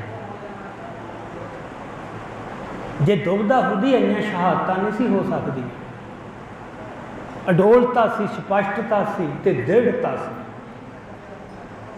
ਇਸੇ ਕਰਕੇ ਇੰਨਾ ਜ਼ੁਲਮ ਹੋਇਆ, ਇੰਨੀਆਂ ਸ਼ਹਾਦਤਾਂ ਹੋਈਆਂ। ਉਹ ਰਾਜ ਲਈ ਲੜ ਰਹੇ ਸੀ, ਨਹੀਂ ਲੈ ਸਕੇ ਤਾਂ ਵੱਖਰੀ ਗੱਲ ਹੈ। ਤਾਂ ਹੁਣ ਹਮੇਸ਼ਾ ਗਰੰਟੀ ਕਿੱਥੇ ਹੁੰਦੀ। ਇਸ ਨਾਲ ਥੋੜ੍ਹਾ ਛੋਟੀ ਹੋ ਗਈ ਉਹ ਲਹਿਰ ਵੀ ਰਾਜ ਨਹੀਂ ਲੈ ਸਕੀ। ਲੈ ਸਕਦੇ ਸੀ ਜੇ ਇਹੋ ਜਿਹੇ ਲੈਣੇ ਹੁੰਦੇ। ਉਹ ਤਾਂ ਕਿੰਨੀ ਵਾਰ ਉਹਨਾਂ ਨੇ ਪੇਸ਼ਕਸ਼ਾਂ ਕੀਤੀ ਕਿ ਲੈ ਲਓ। ਉਹ ਕਹਿੰਦੇ ਇਸ ਤਰ੍ਹਾਂ ਅਸੀਂ ਗੁਰੂ ਦੇ ਦਰਸ਼ਨ ਮੁਤਾਬਕ ਲੈਣਾ, ਤੁਹਾਡੇ ਦਾਇਰੇ 'ਚ ਰਹਿ ਕੇ ਨਹੀਂ ਲੈਣਾ। ਸੋ ਇਹ ਜਿਹੜੀ ਕਮਿਟਮੈਂਟ ਹੈ ਗੁਰੂ ਦੇ ਨਾਲ ਤੁਹਾਡੀ ਨਾ, ਗੁਰੂ ਨਾਲ ਜਿਹੜਾ ਹੈਗਾ ਪ੍ਰਤੀਬੱਧਤਾ, ਜਿੱਦਾਂ ਇਹ ਡੋਲ ਜੂਗੀ ਸਾਰਾ ਈਮਾਨ ਹੀ ਡੋਲ ਜੂ। ਉਹਦੇ 'ਚੋਂ ਫਿਰ ਅਮਰਿੰਦਰ ਸਿੰਘ ਵਰਗੇ ਪੈਦਾ ਹੋਣਗੇ, ਉਹਦੇ 'ਚੋਂ ਲੌਂਗੋਵਾਲ ਹੀ ਜਨਮਣਗੇ। ਬਾਣਾ ਵੀ ਹੋਊ ਉਹਨਾਂ ਦੇ, ਸਭ ਕੁਛ ਹੋਊ। ਗੁਰੂ ਗ੍ਰੰਥ ਸਾਹਿਬ ਬੜੇ ਮੱਥਾ ਟੇਕਣਗੇ, ਸਭ ਕੁਛ ਬਾਣੀ ਵੀ ਕੰਠ ਹੋਊ। ਪਰ ਇੰਨਾ ਸਿੰਪਲ ਨਹੀਂ ਹੁੰਦਾ।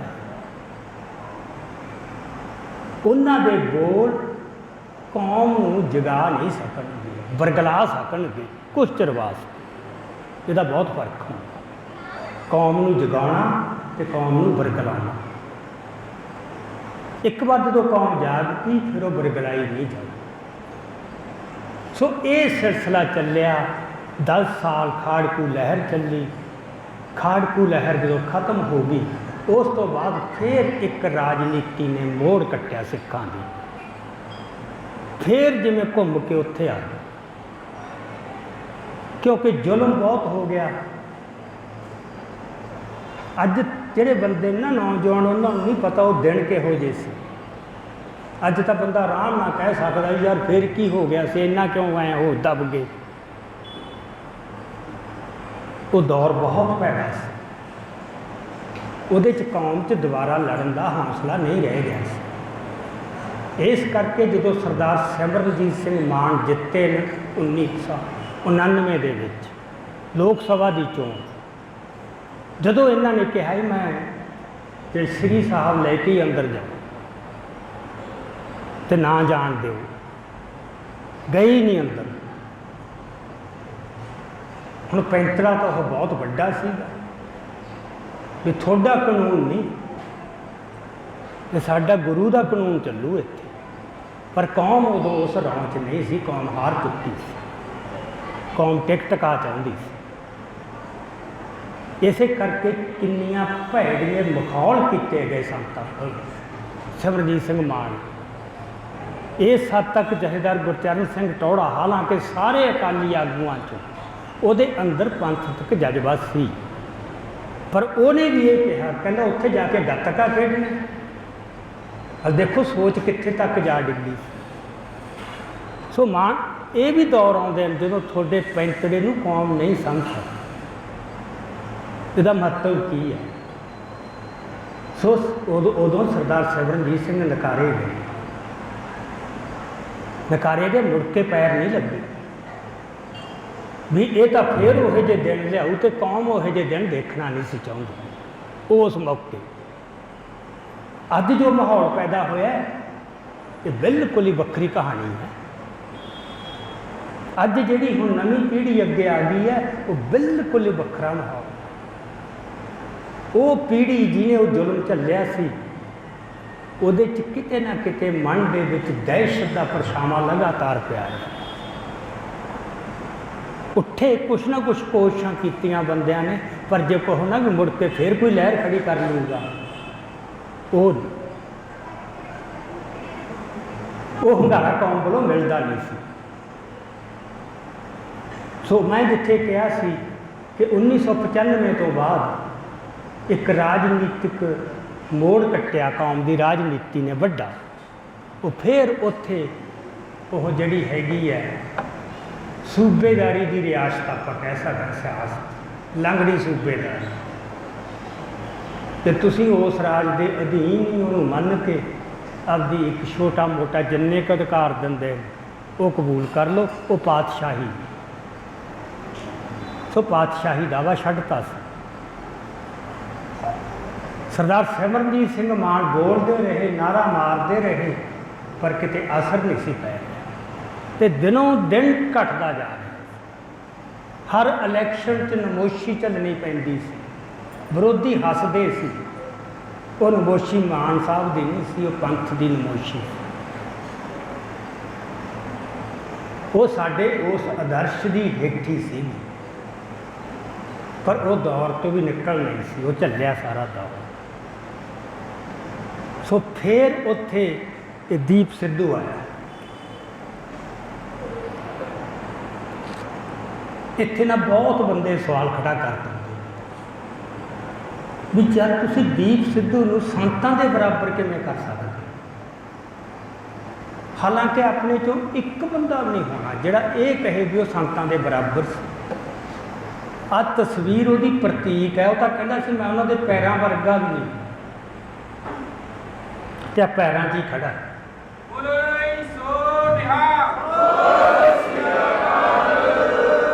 ਸੋ ਅਜਿਹੀਆਂ ਗੱਲਾਂ ਜਿਹੜੀਆਂ ਨਾ ਇਹ ਬਿਮਾਰ ਮਾਨਸਿਕਤਾ ਤੋਂ ਖੜੀਆਂ ਹੁੰਦੀਆਂ, ਇਹੀ ਕੌਮ ਦੇ ਮਨੋਬਲ ਨੂੰ ਦੇਖਦੀਆਂ, ਉਹਦਾ ਹੌਸਲਾ ਤੋੜਦੀਆਂ, ਉਹਦੇ ਅੰਦਰ ਲੜਨ ਦੀ ਸ਼ਕਤੀ ਨਹੀਂ ਰਹਿੰਦੀ ਜਦੋਂ ਇਹੋ ਜਿਹੇ ਗੱਲਾਂ ਉੱਠਦੀਆਂ ਤੇ ਅਸਰ ਕਰਦੀਆਂ। ਤੇ ਬੜਾ ਮੈਨੂੰ ਤਾਂ ਭੈੜਾ ਲੱਗਦਾ ਵੀ ਇਹਨਾਂ ਗੱਲਾਂ ਦੀਆਂ ਸਫਾਈਆਂ ਦੇਣੀਆਂ ਪੈਣ। ਜਦੋਂ ਦੀਪ ਆਪਦੇ ਮੂੰਹੋਂ ਕਹਿ ਗਿਆ, ਪਰ ਇੱਕ ਗੱਲ ਤਾਂ ਮੰਨ ਲਓ ਨਾ ਕਿ ਤੁਸੀਂ ਸਾਰਾ ਜ਼ੋਰ ਲਾ ਲਿਆ, ਮੇਰੇ ਵਰਗਿਆਂ ਨੇ ਕਿਤਾਬਾਂ ਲਿਖੀਆਂ, ਕਿੰਨੇ ਭਾਸ਼ਣ ਦਿੱਤੇ, ਸੁਖਬੀਰ ਸਿੰਘ ਊਧੋਕੇ ਨੇ ਵੀ ਕਿਹਾ ਕਿੰਨੀਆਂ ਕਿਤਾਬਾਂ ਆਈਆਂ, ਇਹ ਵੀ ਕਿੰਨੇ ਚਿਰ ਦੇ ਬੋਲਦੇ ਨੇ। ਉਹੀ ਗੱਲਾਂ ਇਸ ਤੋਂ ਉਦੋਂ ਕਿਤੇ ਮਤਲਬ ਵੱਧ ਡਿਟੇਲ 'ਚ ਤੇ ਪੇਸ਼ ਕਰਦੇ ਆ, ਪਰ ਉਹਨਾਂ ਅਸਰ ਨਹੀਂ ਹੋ ਰਿਹਾ। ਤੇ ਦੀਪ 'ਚ ਕੀ ਸੀ? ਇੱਥੇ ਮੈਨੂੰ ਕਿੰਨੇ ਜੋ ਨੌਜਵਾਨ ਮਿਲਦੇ ਨੇ, ਜਿੱਥੇ ਵੀ ਜਾਂਦਾ, ਮੈਂ ਹੁਣ ਬਾਹਰ ਜਾ ਕੇ ਆਇਆ 5 ਹਫ਼ਤੇ ਲਈ, अमरीका ते इंग्लैंड। मैं तो हैरान हो गया, इन्ना असर दीप सिद्धू का, परिवारों के परिवार, कोई उम्र का नहीं भी, कोई नौजवान ही हो। एक गुरुद्वारा साहब च मैं गया, उत्थे मैनू मुंडे मिले नौजवान, वो कहते जी 26 जनवरी नूं जदों निशान साहब झुलिया, असीं उहदा पक्ष, उहदी हमायत च बोल बैठे। ऐसे गुरु घर वालों साडा बाईकाट होया समाजिक, एक भी बंदा साडे पक्ष च नहीं सी आया। सारे अमरधारी नाम जपण वाले जिन्ने भी सी, कि हुण तां संघर्ष का भट्ठा बिठाता, वो गदार है। ये माहौल बनया सी, इहदे कारण हुण अपने कोले अज इन्ना समा नहीं, ये उन्हां दा दोष नहीं सी, ये ओही जो असर प्रचार का, पढ़ाई का मना तो हो ही जाता, बंदे नूं पता नहीं लगता, वो तो पछाण ही नहीं होंदी। तो हुण उस गुरुद्वारा साहब दीप सिद्धू की फोटो है।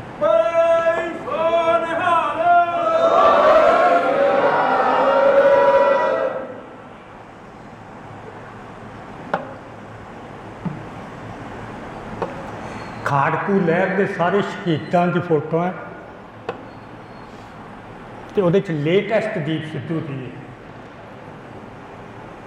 उस गुरु घर उत्थे मैं बोल के आया 1 घंटा पूरा, जिहदे 80-80 साल के बजुर्ग भी बैठे, माइयां भी बैठियां, तो 15-15 साल के नौजवान भी बैठे। सब ने इन्ने ध्यान से एकाग्रता नाल गल्लां सुनिया, सारियां दीप दुआले घूमदियां। हुण ये की गल है, ਇਹਦਾ जवाब शायद अजे साथों भी पूरा नहीं दिता की सी दीप च। मैं कहा सी ना, संतां दे विच रूहानीयत सी, अकाली आगुआं च रूहानीयत नहीं सी, चुस्तियां चलाकियां सीगियां, सियासी मुहावरा सी, लच्छेदार भाषण सीगे, वो सब झूठा है। तो इत्थे सच्चाई तो ईमानदारी सी, होर रूहानीयत की है? जो तुसी शीशे वर्गे साफ हो बस, ये नहीं उत्तों कुछ होर ते विचों कुछ होर। पर संतां दी जिहड़ी सीगी रूहानीयत जां ये सच्चाई, वो बहुत छेती कौम ने प्रवान कर ली, क्योंकि कमाई वड्डी सी। आ स्वरूप, आ बाणा ते बाणी, ਉਹਦਾ प्रताप सी। उत्थे कोई वो नहीं खड़ा होया, दीप कोले कुछ भी नहीं सी, जिन्हों आप कहने ना हैंडीकैप, दिसी जाता किते भी जब उन्हें गल्लां दा इन्ना असर हो रहा, बंदे झूने जाते। ये एवें किवें हो गया उहदे च, जिहदा मतलब कोई शक्ति भी तो उहदे च है, क्योंकि उसका स्वरूप नहीं साथों प्रवान नहीं हो रहा। सो इतिहास च जिहे वरतारे वापरदे ये कौतकी हुंदे आ, कला ही वापरदी है। जदों यही जी शक्ल यहे जे रूपों च गल भी सामने आ सकती है, जिहड़ी तुहानूं भंबल भूसियां च भी सुट सकदी, कि उहदे शक्ति किवें हो सकती है? उहदे तो रूहानीयत नेड़े भी नहीं सी। उहदे बोलां ने किन्ने बंदिआं नूं अमृत छकाया, स्वरूप सजाए, दस्तारां सजाईआं, जदों आप भी नहीं उहदे, ये कोई दोगलापन नहीं सी। तो हुण बहुता बिथ रह नहीं सी गई उहदी भी, जो स्वरूप भी आ जाना सी। फिर तुसीं देखदे उहदे च बड़ा कुछ सी, जो कुछ सानूं हुण देखना पै रहा है। हुण तुसीं सोचो, सरदार सिमरनजीत सिंह मान इलैक्शन लड़दे, बुरी तरह जमानत जब्त होंदी है हर इलैक्शन। अमरगढ़ की इलैक्शन 3 दिन लाए, सिर्फ दीप 3 दिन, तो 3 दिन च पासा पलट। हुण आपां कहिए भी वो मान साहब नाल वड्डा हो गया, तो बड़े छोटे के टर्मां च गल ही ना कर। हर बंदे की कोई आपकी विशेषता, बस असीं आदी हो गए ऐं देखण दी। ਵੀ ਦੀਪ ਸਿੱਧੂ ਸੰਤਾਂ ਨਾਲੋਂ ਵੀ ਵੱਡਾ ਹੋ ਗਿਆ, ਸਿੱਧੂ ਮੂਸੇਵਾਲਾ ਦੀਪ ਸਿੱਧੂ ਦੇ ਬਰਾਬਰ ਕਿਵੇਂ ਹੋ ਗਿਆ। ਇਹ ਬਹੁਤ ਛੋਟੀ ਸੋਚ ਚੋਂ ਗੁਲਾਮ ਮਾਨਸਿਕਤਾ ਚੋਂ, ਬਿਮਾਰ ਮਾਨਸਿਕਤਾ ਚੋਂ ਨਿਕਲੀਆਂ ਗੱਲਾਂ। ਇਹਨੂੰ ਕਿਉਂ ਤੁਸੀਂ ਖਾਨਿਆਂ 'ਚ ਵੰਡ ਕੇ ਦੇਖਦੇ ਹੋ? ਦੀਪ ਵੀ ਸਾਡਾ, ਸਿੱਧੂ ਮੂਸੇਵਾਲਾ ਵੀ ਸਾਡਾ, ਕੌਣ ਵੱਡਾ ਕੌਣ ਛੋਟਾ, ਇਹ ਗੱਲਾਂ ਹੈ ਕੋਈ? ਤੁਸੀਂ ਜੱਸਾ ਸਿੰਘ ਆਹਲੂਵਾਲੀਆ ਨੂੰ ਵੱਡਾ ਕਹੋਗੇ ਕਿ ਸਰਦਾਰ ਚੜ੍ਹਤ ਸਿੰਘ? ਰਾਜ ਤਾਂ ਉਹਨੇ ਲਿਆ ਨਾ, ਉਹਦੇ ਕੋਲ ਨੇ। ਬਾਬਾ ਦੀਪ ਸਿੰਘ ਨੂੰ ਵੱਡਾ ਕਹੋਗੇ ਕਿ ਭਾਈ ਤਾਰੂ ਸਿੰਘ ਨੂੰ? ਇਹ ਵੱਡੇ ਛੋਟੇ ਦੀ ਕੀ ਗੱਲ ਹੈ? ਗੁਰੂ ਦੀ ਕਿਰਪਾ ਹੋ ਰਹੀ ਹੈ ਕਿਸੇ ਦੀ ਕਿਸੇ ਫਾਰਮ 'ਚ, ਕਿਸੇ ਦੀ ਕਿਸੇ ਫਾਰਮ 'ਚ। ਭਾਈ ਤਾਰੂ ਸਿੰਘ ਨੇ ਤੇਗ ਨਹੀਂ ਚੁੱਕੀ, ਇਹਦੇ ਨਾਲ ਉਹ ਕਿਤੇ ਹੀਣਾ ਹੋ ਗਿਆ। ਸੋ ਇਹ ਜਿਹੜੀਆਂ ਗੱਲਾਂ ਆਉਂਦੀਆਂ ਨਾ, ਉਹ ਵੱਡਾ ਤੇ ਉਹ ਤੁਸੀਂ ਆਹ ਕਰਤਾ, ਇਹ ਸਾਡੇ ਢਾਹ ਲੱਗ ਗਈ। ਤੇ ਸੋਸ਼ਲ ਮੀਡੀਆ ਨੇ ਪਲੇਟਫਾਰਮ ਦੇਤਾ ਉਹਨਾਂ ਨੂੰ, ਤੇ ਅਸੀਂ ਉਹ ਉਲਝ ਜਾਂਦੇ ਹਾਂ। ਮੇਰੀ ਇਹ ਗੁਜ਼ਾਰਿਸ਼ ਹੈ, ਕੋਈ ਕੁਛ ਕਹੀ ਜਾਵੇ, ਕੁਛ ਲਿਖੀ ਜਾਵੇ, ਬਿਲਕੁਲ ਬੰਦ ਕਰ ਦਿਓ, ਨਾ ਸੁਣੋ ਨਾ ਪੜ੍ਹੋ। ਤੁਸੀਂ ਜੋ ਹੈ ਬਸ। ਇਹਦੇ 'ਚ ਉਲਝੋਗੇ ਤਾਂ ਕਦਮ ਵੀ ਡੋਲਣਗੇ, ਅੱਗੇ ਵਧੋ ਬਸ। ਸੰਤ ਤਾਂ ਸਾਡੇ ਹੈਗੇ ਆ ਵੱਡੇ ਹੀਰੋ, ਪਰ ਉਹ ਲੜੀ ਉੱਥੇ ਨਹੀਂ ਖਤਮ ਹੁੰਦੀ।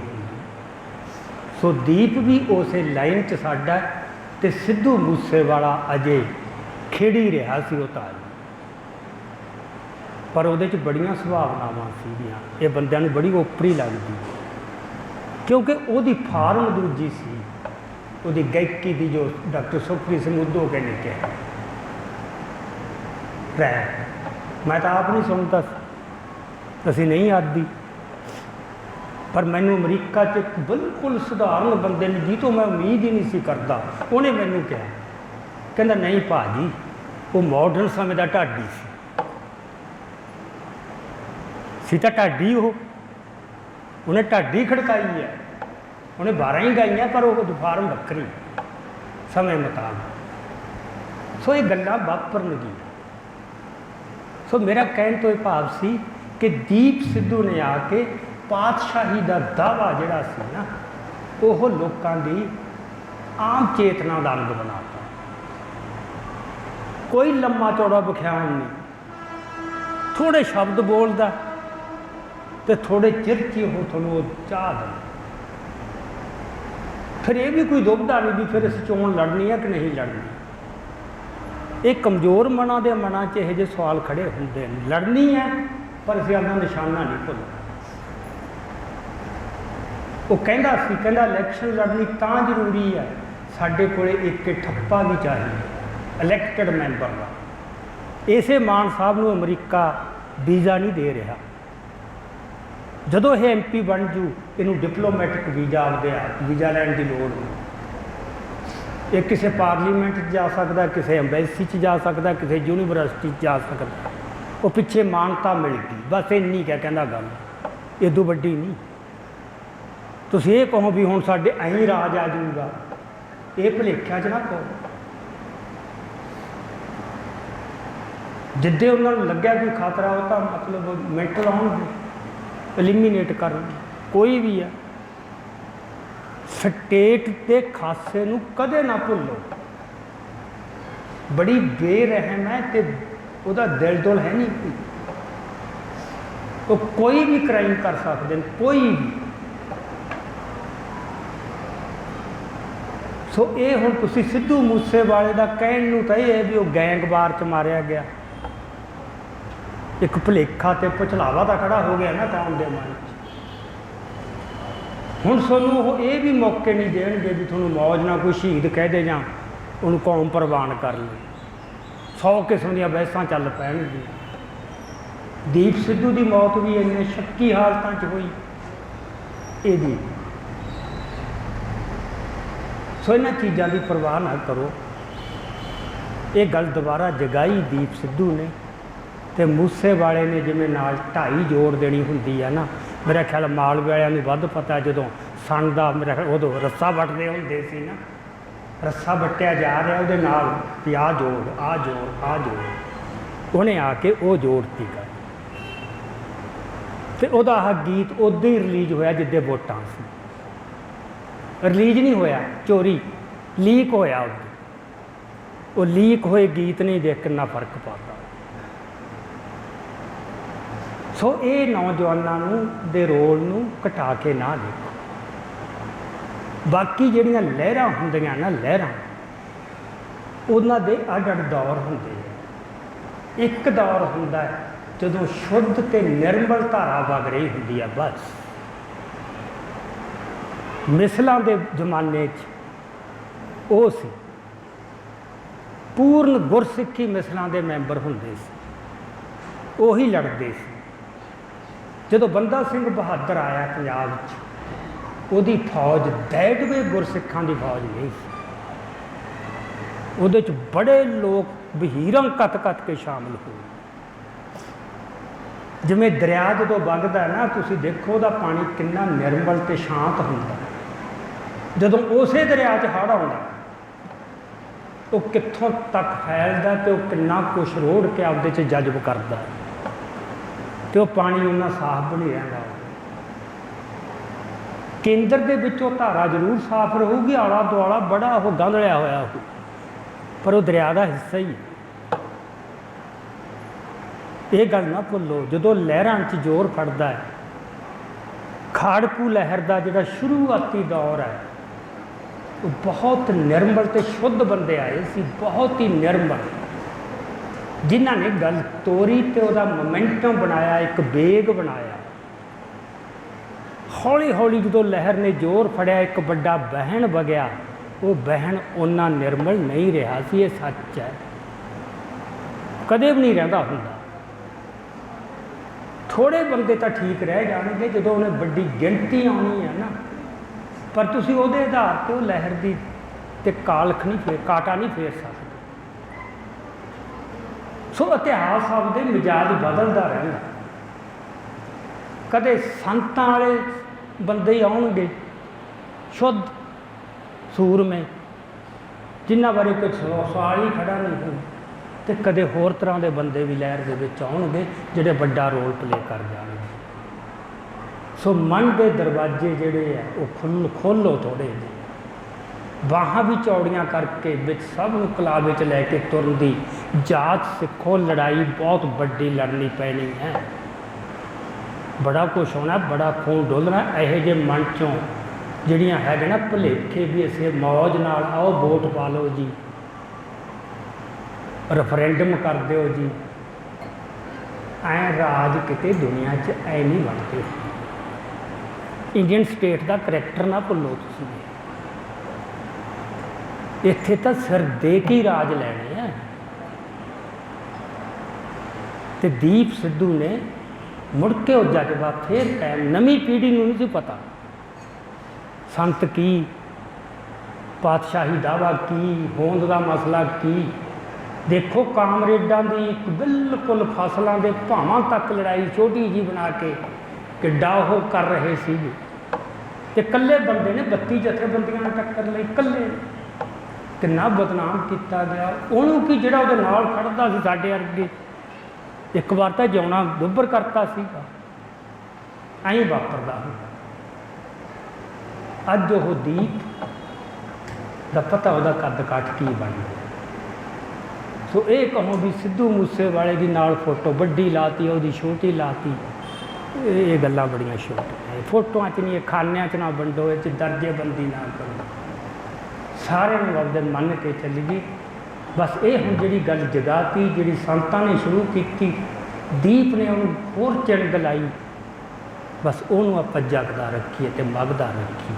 ਇਹ ਸਾਡੇ ਸੈਮੀਨਾਰਾਂ ਦੀ ਇੰਨੀ ਕੁ ਸਾਡੀ ਅਟੈਂਪਟ ਸੀਗੀ ਵੀ ਆਪਾਂ ਕਲੈਰਿਟੀ ਨਾਲ, ਸਪਸ਼ਟਤਾ ਨਾਲ ਅਤੇ ਦ੍ਰਿੜਤਾ ਨਾਲ ਚੱਲੀਏ।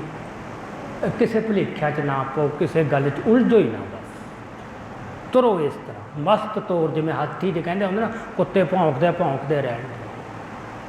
ਇਹ ਸਿੱਖ ਨੂੰ, ਇਹ ਅੱਜ ਸਿੱਖਾਂ ਨੂੰ ਸਿੱਖਣਾ ਪੈਣਾ। ਬਹੁਤ ਕੁਛ ਵਾਪਰੂ ਜਿਹੜਾ ਤੁਹਾਨੂੰ ਰਾਹ ਦੇ ਵਿੱਚੋਂ ਪਚਲਾਉਣ ਦੇ ਕੋਸ਼ਿਸ਼ ਹੋਣਗੇ। ਸੋ ਮੇਰਾ ਖਿਆਲ ਸਮਾਂ ਬਹੁਤ ਹੋ ਗਿਆ। 8 ਹੀ ਵੱਜਣ ਲੱਗੇ ਨੇ। ਸੋ ਇੰਨੀਆਂ ਕੁ ਵਿਚਾਰਾਂ ਪ੍ਰਵਾਨ ਕਰਿਓ। ਵਾਹਿਗੁਰੂ ਜੀ ਕਾ ਖਾਲਸਾ